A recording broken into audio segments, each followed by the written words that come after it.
You ask Tiger to solve.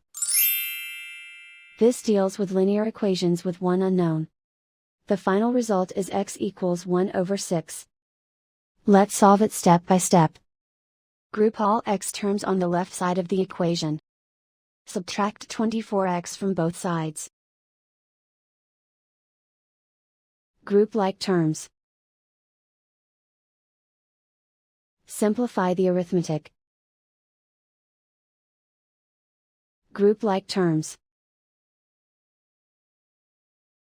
Simplify the arithmetic. Group all constants on the right side of the equation. Subtract 4 from both sides. Simplify the arithmetic.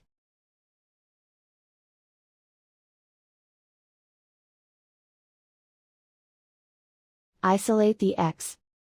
Divide both sides by 18.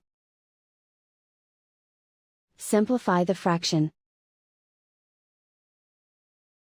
Find the greatest common factor of the numerator and denominator. Factor out and cancel the greatest common factor. And so the final result is x equals 1/6.